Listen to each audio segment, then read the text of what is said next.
Good afternoon, everyone. My name is Mark Tucker, and I work with the Temple Small Business Development Center here in our North Philadelphia campus. We are very fortunate today to have four great speakers about accessing capital, and I think that's going to be very important. These are some webinars that we do. I just want to share before we get started, we're one of 15 centers across the entire state that does basically no cost consulting. So we provide businesses an arm to start, to grow, to strategize, and most importantly, be profitable. And that's the most important thing.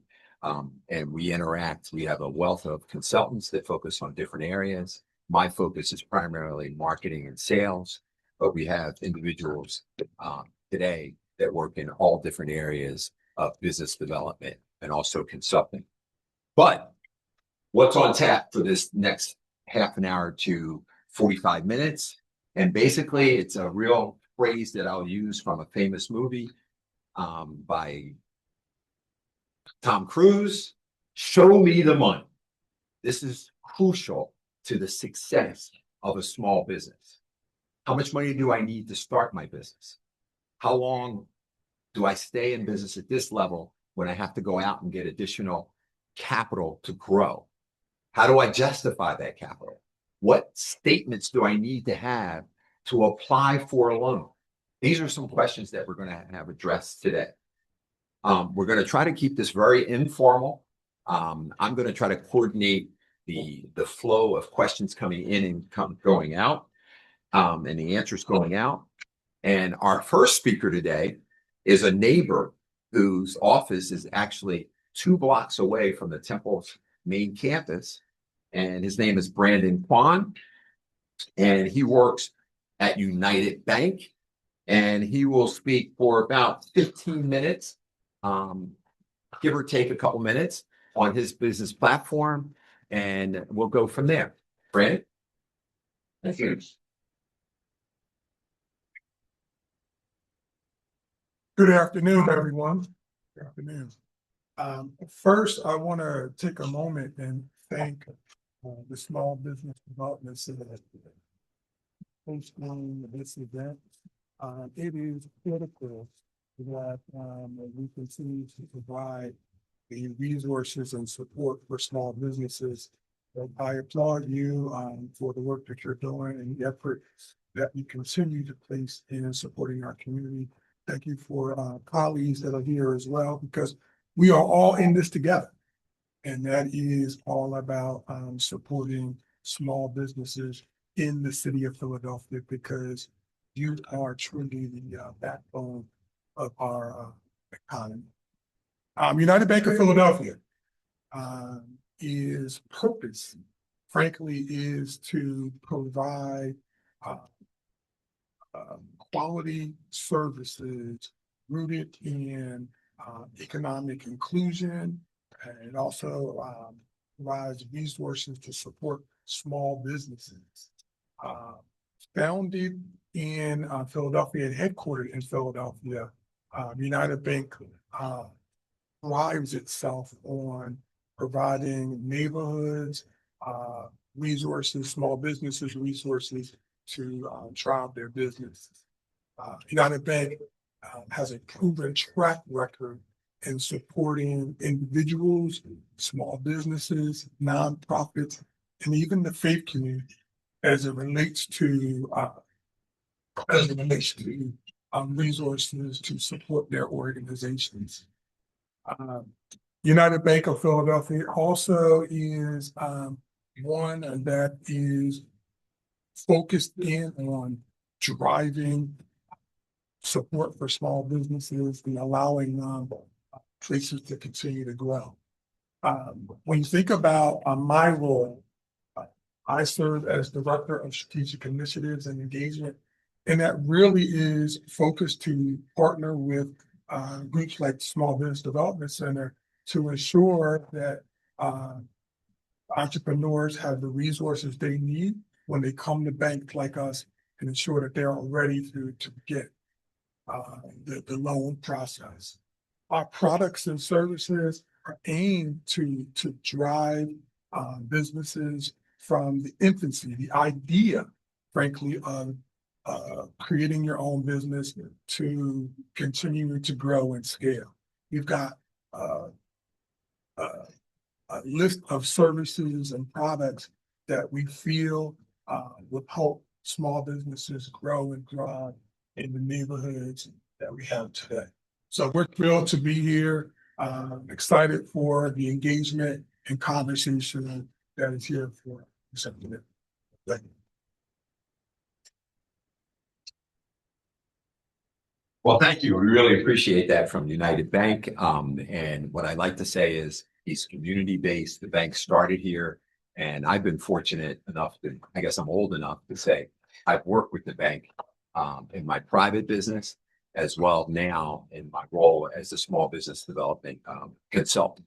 The next speaker for right now to just, pretty much give an introduction is Lisa Viscusi. So my Italian is not as good today, but she's going to speak on Univest Bank. Give an overview. Thank you. Please. Hi, as Mark said, my name is Lisa Viscusi. I am an SBA Business Development Officer with Univest. Univest is a full-service bank, personal needs, business needs, nonprofits, insurance, investments. I always like to say that we are a relationship bank. We don't want you in just for a transaction. We want you in for the full relationship. I went there about 3 years ago to help build up the SBA department, but I have been doing SBA loans for 25 years.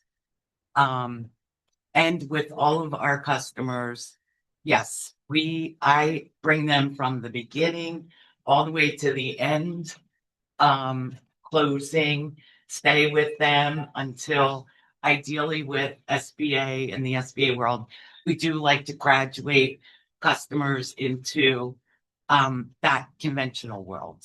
That is where we strive to be more relationship type bank. Happy to be here today. When we start talking about working capital, I will again thank the SBDC for all the help that they do, only because one of the primary things that would have to be done is a month-to-month cash flow analysis, which helps you determine how much working capital you need and should be asking. But we're going to get into that. So thank you. Thank you, Lisa. Thank you, Lisa. Appreciate it. With that said, we have another lender who's on his way. He's actually stuck in traffic, but he's on his way, and that's from Univest Bank. So he'll be here in a couple minutes. But we're going to jump into some real hard things. I opened this up by saying, show me the money. Well, with that, I like to really have one of you speak on this topic. What core statements, financial statements, sales projections, capital, collateral, what are you looking for when an entrepreneur comes to you as a lender? What are the basic documents that you would like to have them share and have already prepared before they have the conversation? Now, hopefully, and I'm very hopeful for this, that you will mention a business plan, because that's what I work on, and work on the finances. But I'm just putting that out there. So Lisa, Brandon, whoever wants to take that question, please feel free. Should I come back up? Yes, very much so. All right. You guys want to come and stand, right? Then you can augment off each other. So to answer the question, and I'm sure our answers are going to be very similar. If you are a startup business, you absolutely have to bring us a business plan with projections. And we do like to have some type of direct experience in the industry that you're looking to start. The projections are very important because It can't be pie in the sky. We want to, make sure that you have a good basis behind them. If you're an existing business, yes, we're going to look for your financial statements and tax returns. If you were expanding, we probably would want a business plan too with some projections. But the projections are really what we use, especially on a monthly basis, to help determine how much working capital you need, and whether it should be short term or long term. And the way you analyze the statement will certainly help you determine that amount. The banks like to see that you understand how much you need, not just coming to the banks and saying, give me whatever you'll give me. But I don't know if you wanted to add. I think that you covered a lot of key points. A few things I want to emphasize. One, again, I can't put enough emphasis on a well thought out business plan. That shows that you have really thought through your business concept, your ideas, and certainly leverage the resources that are available. Obviously, the Temple Small Business Development Center, others that can support you in that journey.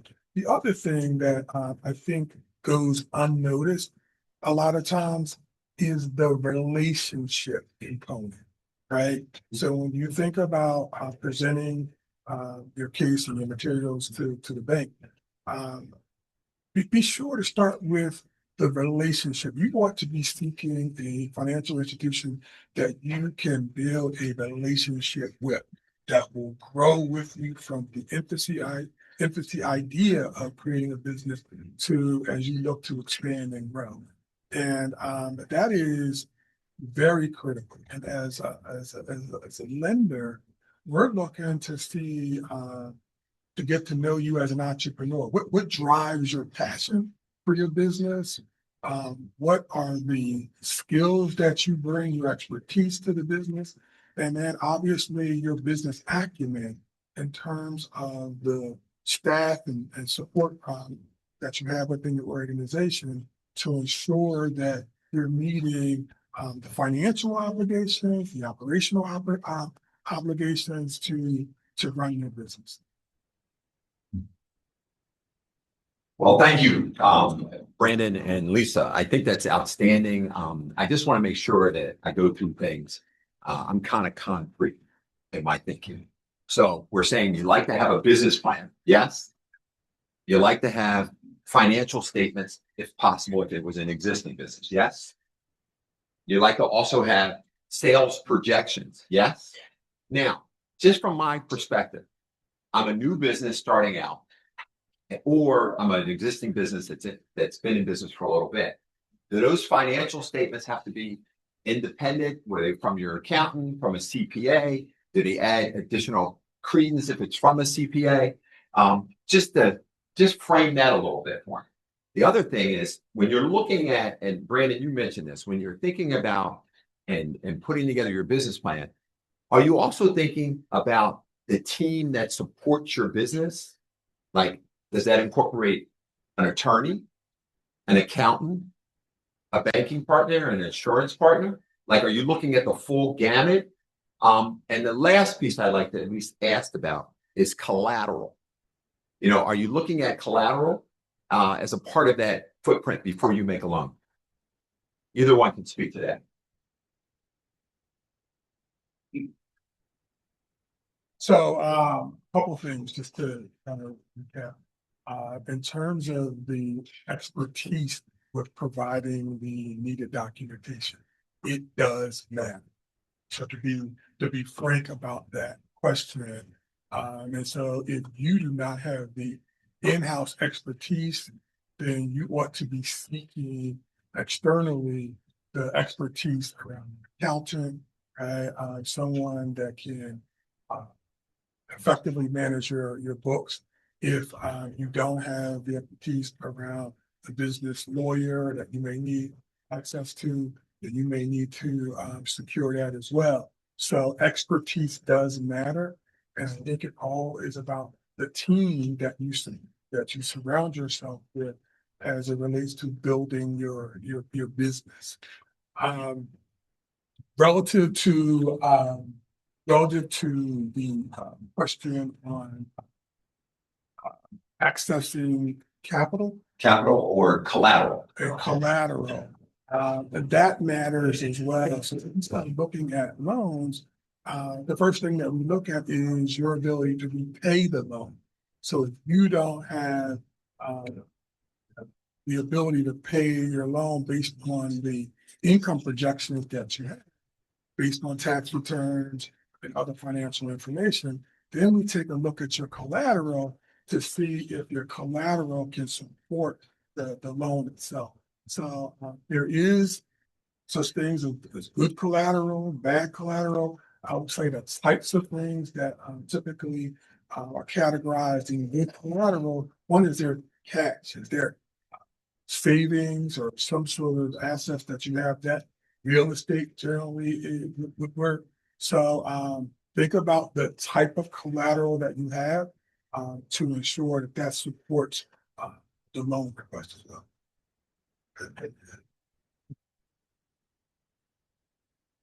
I just want to confirm, yes, everything that Brandon said is correct.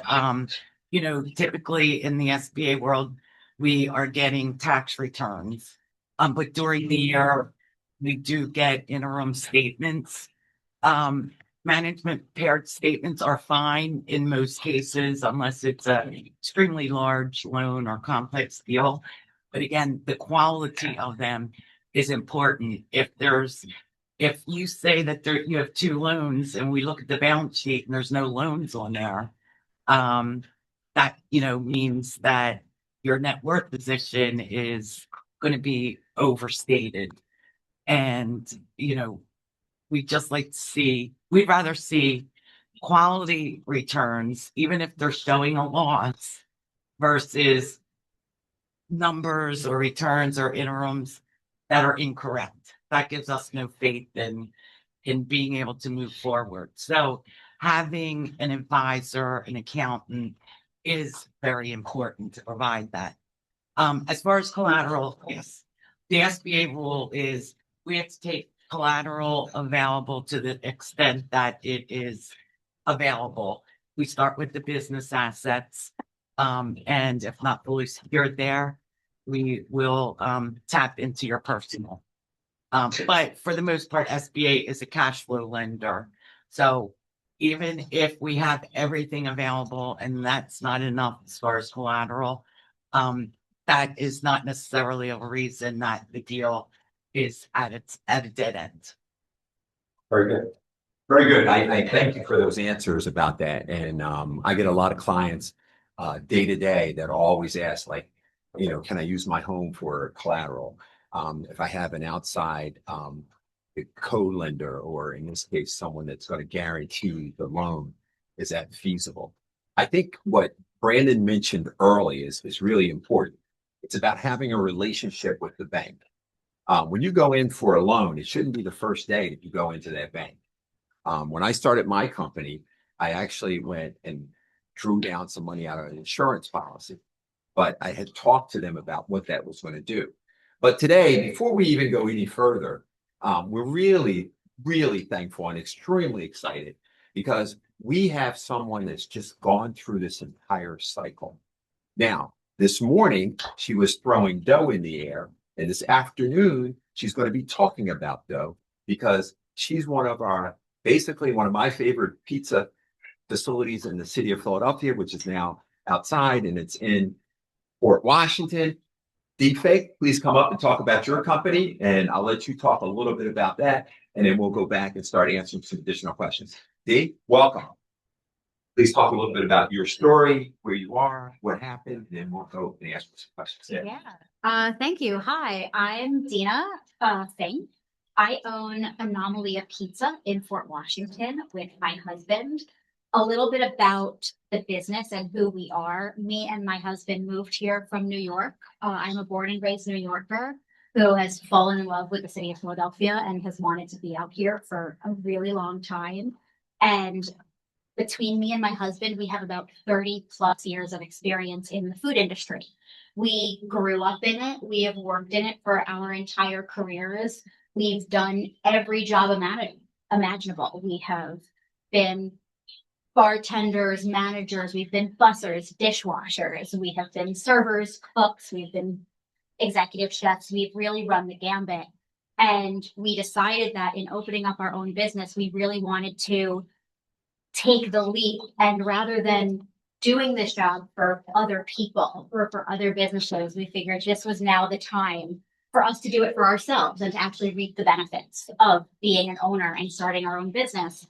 And what we really wanted to do when we first moved here was open a food truck. So if you think about this, we started this process about 5 years ago, where it was just a thought in our heads, and it would just be the two of us driving around in our cars, going to different neighborhoods and seeing what we liked about the area. Is this somewhere where we wanted to park a food truck? And then we started building our business plan. And for us, having a solid business plan was a very key factor in us moving forward, because to be very frank, we didn't have the collateral to put up for a business. You know, we had a lot of savings. We figured we'd start saving, and we were either going to buy a business or we were going to buy a house. And so we did have enough, almost like a down payment, to be able to give like collateral and to show that to a bank. But it just so happened that in the process of going through the business plan, we came across a location that had been near and dear to my husband's heart since we first started driving around to the neighborhoods 5 years ago. That was a pizzeria that had been in the neighborhood, that was essentially a failing business, had been there for 40 years, had changed hands a lot of times. Quality had dropped, cash flow had dropped, customers had dropped, but the neighborhood and the store was exactly what we wanted. And we figured, this is the time. We either jump in with head first, or it's not going to happen. And in the span of about 3 months, we had to fully scrap our business plan, rewrite a brand new business plan for a brick and mortar shop. And we had to start the process of looking for a lender and really building, because again, we were just going to do a food truck. Now we're talking property and brick and mortar and having full-time staff and really kind of going back and forth with those things. I will mention 2 things that has been previously said. One, the relationship of your banker cannot be underestimated. I am very grateful to be working with Lisa and be working with Univest, but I am also someone, when you go through the SBA process, you can go onto their website, you give them the little snippet of what your business is, and they're going to just spit out some businesses or some banks that are options for you to apply to. But they don't know you. They don't know your business. They're looking at a 1,500 character description of who you are. I am someone, I had my training in musical theater. I love being in front of people and talking to people. I am a front of house person through and through. I am your customer service and your sales and things like that. So for me, it was really important that the lenders that we went to understood who we were and what we were trying to build. Again, we are Anomaly of Pizza. We are the anomaly of pizza places in the Philadelphia and the surrounding suburb areas. If you think of your favorite pizza place of growing up, I bet you think of fries, wings, and cheesesteaks, and you don't think of pizza.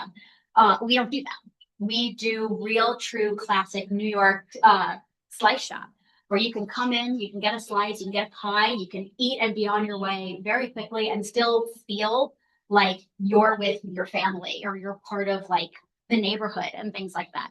That's what we wanted to bring. And I wanted to make sure that the people we were working with understood that, listen, I don't have a house that I can put up, but here is the cash that we have saved up for years, knowing that we believe so much in ourselves and the success of our business. that we can prove, we can show what's going on. And then on the flip side, what we had also mentioned was that collateral and having your numbers and your projections be right. Again, we were buying a business that was failing. It's very hard to show a bank, oh, hey, here's the business we're taking over, but don't look at their numbers because their numbers don't show positive information.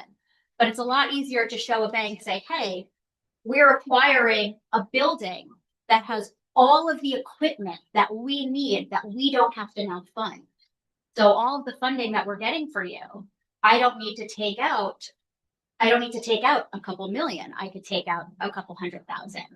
And that brings that number down. And I can very excitingly say that we just hit 6 months of being open on March 9th. And we have just hit our second, we just hit our second month of positive cash flow, which a lot. And I could not have done that without the help of the SBDC and without the help of my lender, who I have gone to when I've had numbers questions or when I've been looking at reports with my bankers. And I said, hey, I need to make sure my numbers are, my balance sheet is closing out correctly. I said, can you help explain this to me? And it's nice to be able to have a faith that I can go to for that. So that's pretty much me. Oh, thank you. Truly appreciate it. Just for those that are out there in cyberland out there, we're going to have pizza today. Just so you know, I mean, we're not going to just talk about it. We're going to have pizza today. And matter of fact, we're going to do that in a little bit. But Dee, I wanted to ask you a question, and it struck me. And this, they give me a script, and I don't work well with that script. But I do have a question. If you had to look down that road again, and you're looking from an historical perspective, what would you wish you knew before approaching a lender? Like, was there any information that you feel you should have had, and maybe I didn't give it to you, but you should have had before you went and talked to the lender? And how did you go through the interviewing process to determine what lender you went with? If you could address those two questions, I truly appreciate it. So things I wish I knew before I had started the process, and this might seem like a silly thing, but I wish I had thought, things are going to pop up that you don't necessarily know of that are going to change your time frame, and having some extra cash right at the start is very beneficial. So having a little extra working capital is very beneficial to know. Now, where we were very grateful was that one of the big expenses that we had budgeted for turned out to not be an expense that we needed to use, which allowed that extra capital for us. But I think moving forward, if I was to build my business plan again, I would understand that having that 6-month net of working capital just in your retainer, just to start out, not to burn through and not to do it, but just to kind of have a safety net while you're navigating the first few months of being open is very beneficial. I think the interview process that was very important to me was knowing that the bank really worked with the community. I had applied to, or I should say I didn't apply, but I interviewed about 2 or 3 local banks, as well as a couple online banks. And the online banks were out very quickly for me because I couldn't get a face-to-face. And that's who I am as a person. That's not for everyone. Some people really prefer to do digital banking and things like that. I'm a little old school. I still have a physical planner, and I don't use my Google calendar at all. So having that interview process, but just being able to talk over and really earnestly express my plans without feeling like I'm trying to say the right thing or try to impress someone. I wanted them to just kind of see, hey, this is me. This is what I have to offer. I'm not going to give you a bunch of inflated numbers that I can't actually produce. If I have to show you, hey, cash flow in a restaurant, January and February are slow months. It just happens. That's how the restaurant industry works. And I don't want to be giving you a number that's not realistic because I want you to understand that I am an honest business person, that I'm going to do everything to the best and equal fair of my abilities. And so kind of talking through that process of saying, hey, I know you have boxes you have to check off. Here is what I have. How can I adjust my work to help you fill those boxes? That was really important to me. You know what? That was great, Dee. I truly appreciate it. I want to go back a little bit, so we're going to take a step back. And for those out there as well, I'd like to make sure we get some terms down. Very simplistic. We talk about working capital, and she mentioned that if she's looking back at what her needs were at the start of the business, she would have factored in more working capital to allow her to be somewhat cushioned from all those different things that could happen in her business. Lisa, could you speak to working capital a little bit? Yeah. And Brandon, then you can come in and augment anything that Lisa misses there or. Sure. So let's start with a startup. Again, going back to the importance of projections, we need to make sure they're not pie in the sky and, that they're reasonable. Part of that comes with the experience that the borrower does have in the industry. But yes, in a startup, having enough working capital is crucial. And how do we typically determine that amount? We'll take a look at 3 to 6 months of operating expenses because, as Dina said, you never know what's going to come up. And the worst thing that can happen to a business at the beginning is the lack of working capital. That's built right into the loan and gets repaid over, 10 years.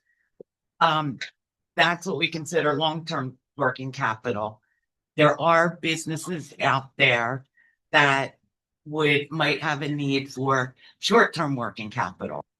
What's that? That's usually in the form of a line of credit where it's a service company that might do some services and their invoice says their customer doesn't have to pay for 30 days. Well, if you're not getting money in for 30 days, how are you paying your payroll and your expenses? You draw from the line of credit, do all your payments, and then when the customer pays you, you pay the line down, and hence it's available again. Again, getting into the monthly cash flow projection, doing a good, honest projection, trying to be as conservative as possible. When you look at the bottom lines, and again, this is something that Mark can help you with, it's going to help you determine how much of a line of credit that you need. Again, if you come to me for a line of credit, say you need $250, I'm going to say, why do you need $250? A rule of thumb, if you have receivables, whatever your receivable balance is, you take off the ones over 90 days and do 80% of that. Again, just a rule of thumb, most banks are going to concentrate on that monthly cash flow projection and your cash turnover and your inventory turnover. So I think that's good. Brandon, why don't you add some? Yeah, I think she covered a lot of the key components there. I think when you talk about the capital in general, making sure that you are using it for what you intended it for. I think at times that we get requests and the reality of what the money is used for doesn't match what was the initial request. Oftentimes, we see most common is payroll and the ability to support payroll needs. And then you get into maybe longer term things around inventory and other things that you may be looking to shore up.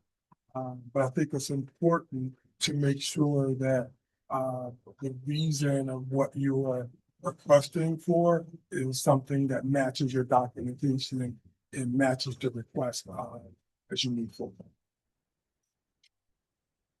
You know what? That's outstanding. And I really appreciate the panelists here. It's great when you have experts here. I'm going to turn the tide a little bit. I want to talk about some things, and this is going to be pointed initially to Univest and also to United.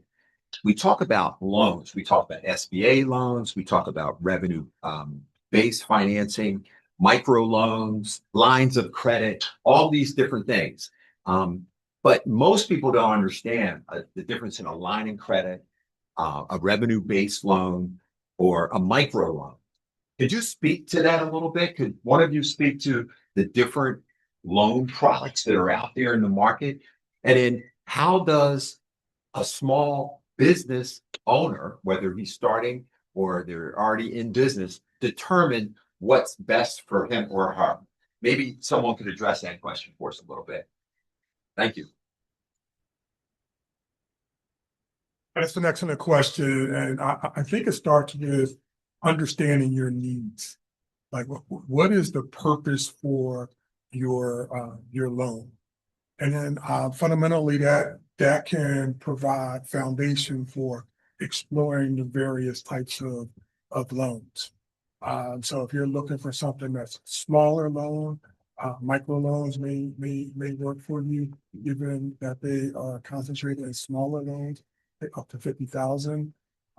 If you're looking for a line of credit, something that you know that you can pay back pretty quickly, and it satisfies a short-term need, that may be something that you may want to explore. If you're a startup, first time, maybe that's something that you want to explore, SBA financing, given the guarantee. So I think the fundamental component there is, what are you looking for? How much are you looking for? And then that'll help you kind of drill down the various types of funding that is available. Lisa, if you could speak to that as well. Yep. Starting out, yes, if you're a startup business, chances are your best avenue is some type of SBA loan, because startups are riskier, and the guarantee that the SBA gives to the banks gives the banks an enhancement to look at a loan based, where repayment is based on a projection. Hence, one of the riskiest things that a bank could do. The size of your request, microlenders do the SBA loans up to 50,000. Many times the startups that approach me fall under that 50. Microlenders were brought around because they found that the banks were shying away from smaller deals. In all honesty, a lot of the deals, regardless of the size, the bank's going to ask for the same amount of information, whether you're asking for 150 or 1.5 million. Startups are equipped to handle the smaller borrower very efficiently, besides also having access to the SBDC and other resources. A lot of microlenders also have other loan programs that they participate in. So, that 50,000, if you fall into a certain program, could increase. As far as lines of credit and how long, you've been in business, that would determine if maybe you fit better in the SBA wheelhouse or in the conventional wheelhouse. again, most banks on the conventional side like to see a business around for at least 2 years worth of tax returns. And if they analyze those tax returns and find a little bit of risk, that's where they might throw it back to the SBA, because SBA can do a longer term, which might make the cash flow look better, or SBA is not as concerned with collateral as the conventional lenders is. So things to think about. That's awesome. That's awesome. And Lisa and Brandon, thank you. I just want to clarify a couple things. When we talk about long-term, we're usually talking about longer than a year. In some cases, it's longer than 18 months, but that's when we talk about long-term, and it can extend beyond that. Short-term is usually within a year. So when you think about things, short-term, long-term, that's the way you should think about them. Dee, when you could come back up, I want to ask a question, and please share the information before we share the pie. But how did you go about determining what type of loan product that you eventually went to? And if you want to share what kind of loan product you went to, we really appreciate it. Yeah. So when we first started out, again, I had to change the business plan very quickly. I want to preface that our time frame of getting this done, I had only about 3 months that I had to obtain the loan to be able to get the business, as well as 3 months to actually open our doors just by permitting and things like that. So this was a very fast process. I did look at all of the options. I knew that I did not fall under the micro loan because I needed more as startup, as well as that extra working capital. I also knew, given my collateral and my money options, that having a conventional loan was not going to be an option, because I knew someone was going to look at our financials, and without having actual tax documentation for a business, like Lisa said, they had no reason to trust us. So going the SBA route was really was kind of our only option. But I don't say that as a negative thing. I think the reason the SBA loans exist are specifically for the businesses like me. And it's very helpful to have that SBA in your pocket, knowing that you can still obtain a loan without some of those harder to obtain financial options. I will say one thing from a business who had to work with a bank. Don't be afraid to really push your business as something that you know is going to work. You have done the work to show your numbers, and you have sound logic behind your numbers. You didn't just pull them out of thin air. We were looking at 2 different banks because, again, this was a very, very tight time crunch. And I had one banker that I had interviewed who didn't get back to me. I tried calling, I tried asking. I said, hey, I have this application with you, but I have to sign papers in 3 weeks. Is this going to work or not? And she just wouldn't get back to me. And I would not kind of give me the time of day. And from a business perspective, I just want to say to any bankers who may or may not be watching this, don't be afraid to tell your customer no. It is okay. We understand that we're not going to check all those boxes. And I would rather you be upfront with us in the same way we're upfront with you, to allow us to find that option that might be right with us, and we can continue the process. And I really appreciate that. We also have the third member of our panel, and I was remiss in not bringing him in earlier. Mr. Fletcher Boyle is from Vested In here in the city of Philadelphia. And I've also been fortunate to work with his organization for years. And with that, I'd like to have Fletcher come speak to, matter of fact, what is a CDFI? First question, but I'm going to let him address this. And as I've said, I've known this gentleman for years, and I'm sorry in this case. Please come up and speak to that, and then we'll continue to go from there. I share everything about what makes the difference. Thank you, Fletcher. Thank you guys for having me here. My name is Fletcher Boyd, and like you said, I'm invested in. And start off, what is a CDFI? Invested in is one of the CDFIs in the city. We're a community development financial institution. And pretty much what we're here to help underprivileged businesses who have generally gone to banks and not been able to get what they need. Now, does not mean we are here to replace banks. We actually work in conjunction with banks. And I heard some of the bankers up here talking earlier, and what they all told you about the relationships, that is very key. I mean, couldn't stress on it anymore. Like, even though we're not a bank and we don't take deposits, we do encourage you have a banking relationship before you start to come with us. We provide a lot of smaller loans and things that some banks are a little like. The best way I can say it is we have little different things to look at when we look at loans. Like, we look at all the same things they do. We want all the same financial documents they do as well. However, we also look at your character and the impact that that the business is going to have in the community as well.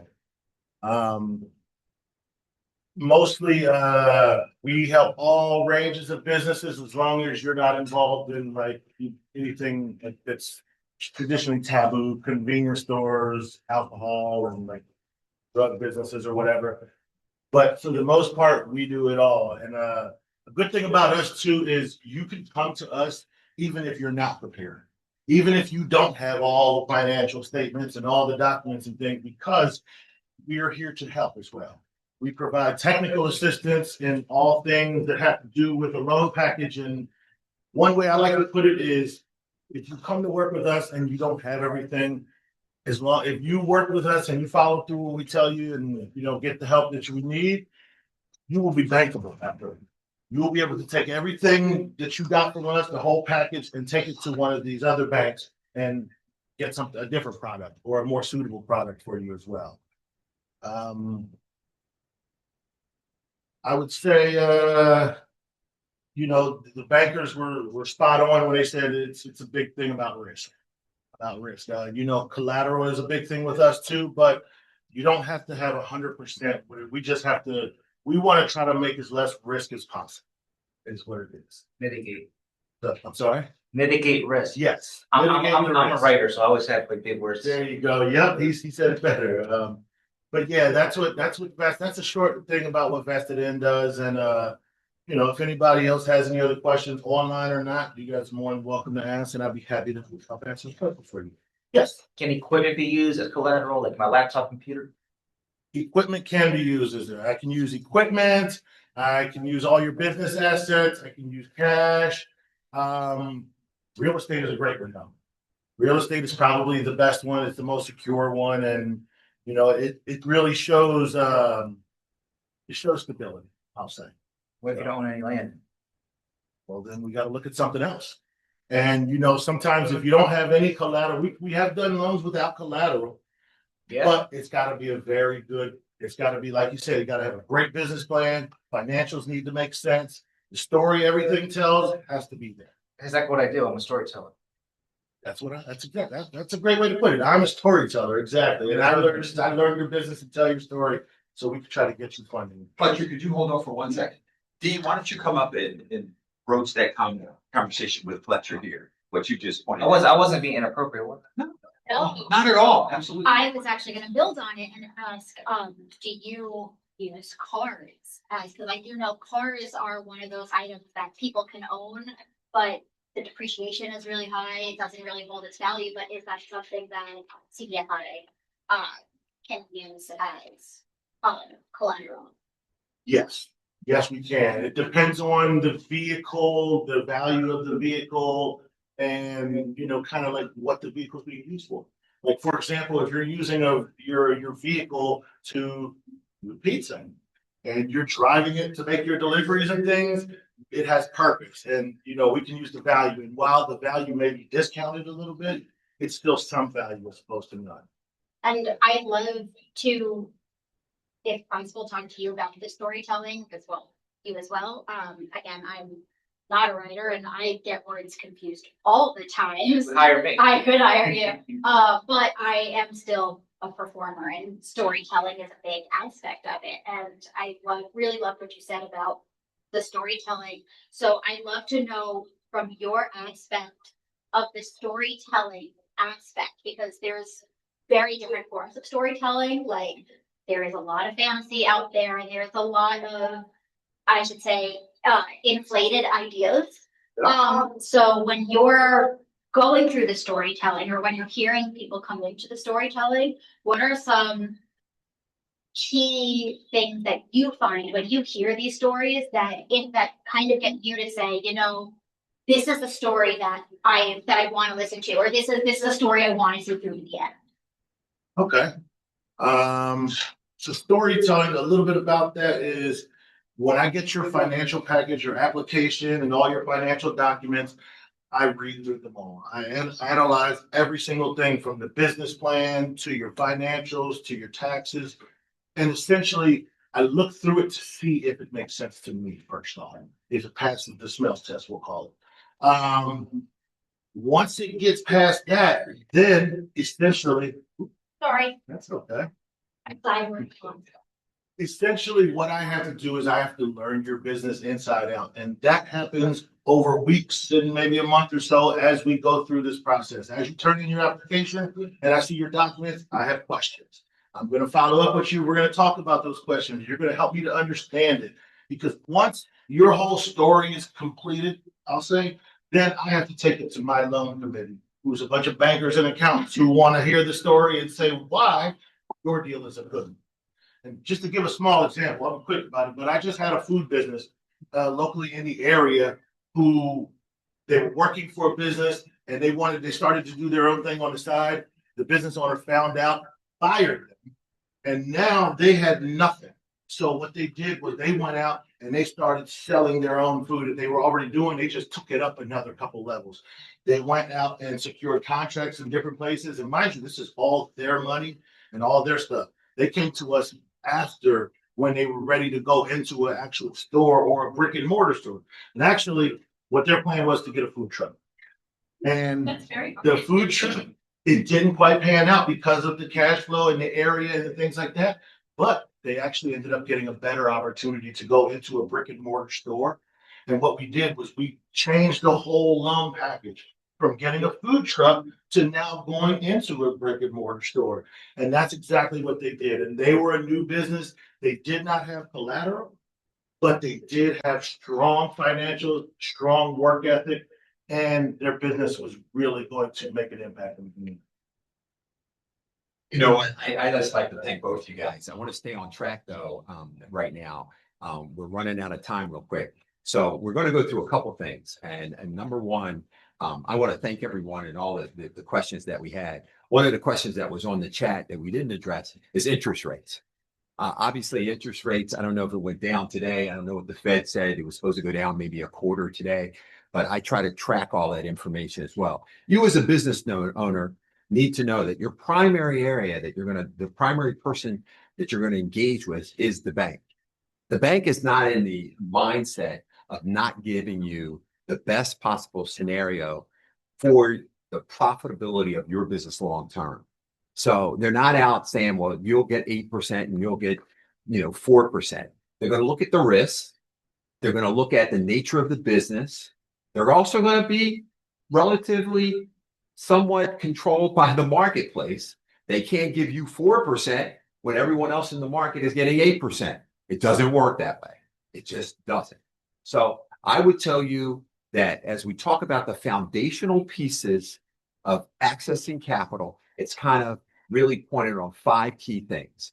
Number one, you need to understand your business. You need to understand it. You need to live it. You need to breathe it. You need to be able to tell the right story that's substantiated by fact.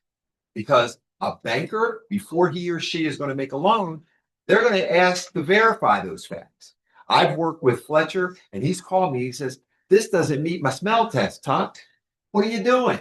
And he'll ask me. Now, on the other hand, he says, I want to make this work. Can you have your entrepreneur redo some things, create another story that's factual and in its base, and go from there? Dee rewrote her business plan in 3 months and then went out and got the loan. So she was working. I mean, she pretty much called. I talked to her probably every day for like 3 consecutive weeks, every day. And sometimes it was after hours and I was supposed to log the time. I'm sorry, boss, I didn't log the time, but we got the deal done. Same thing with Vested In, and same thing with United Bank. There's a gentleman I work with at United Bank. I've known him for over a long time, and he's been a real partner. He'll call me and he'll say, look, we need to put this deal together and we want to put it together and I want to work with them. Now, how about this? I have a deal that's in the coffers right now. We're working with Vested In and United Bank, and we're going to make it work. Now, Vested In is going to help with some startup capital, I hope. Fletcher, good. And United Bank is going to help with the SBA loan. And then we're going to have a new business start. But I want to share this with you. That company is founded. The young lady who's putting this together has 20 years experience in this field. She's done all the due diligence. She's at Chestnut Hill College. Matter of fact, I think right now, getting an advanced degree in this area. So she's doing everything in her footprint. Now, all intents and purposes, we found something in her credit that she needed to go back and resolve. Not only did she track it down, but she got it resolved this morning. So it was overnight. She went and got it down. That's really taken some ownership in her business. So with that said, I just wanted to share with you, as we round out this meeting today and stay within the timeframes, a couple things. You know, one of the questions that I'm supposed to address is, when should you meet with the Small Business Development Center? Well, we're here. We're here almost 7 days a week. Some of us do take clients on Saturday and even Sunday. And we, except during the basketball season. But we will take clients. We have numerous consultants that work together. And the reason I say that is, the earlier we can start on the conceptual part of your business and move it to a solid business plan and then back it up with financials, gets us an opportunity to show me the money. And with that, I'd like to thank everyone here. And we're going to have some dough pizza today. So I thank everybody for being here today. It's 4 o'clock and we're right on time. So I thank you. Please reach out to us. All my business partners that were here today will also provide their information and we'll put it in the chat. If you have questions that were not addressed, you can send them directly to me. That's Mark at SBDC at temple.edu. So it's Mark SBDC at temple.edu. I thank you. We appreciate you. And we have a ton of opportunity here in Philadelphia. And we're happy to be on Temple's campus here in North Philadelphia. And we spent today is SBD Day. And we went out and we visited 3 of our clients this morning. And it was great. Please see our website for ongoing updates on the various webinars that we have. Thank you again. Have a wonderful day. Oh, yeah, we good? All right, everybody, I thank you. Please come and get pizza. Please, please, please. It's delicious. Please. Thank you. You have to have pizza. Thank you. But you're sorry. I was sitting there. I was like, oh, yeah, you can see it. Thank you. Huh? Thank you. Wait. Thank you. Well, thank you. Yeah. Story. Oh. I was sure you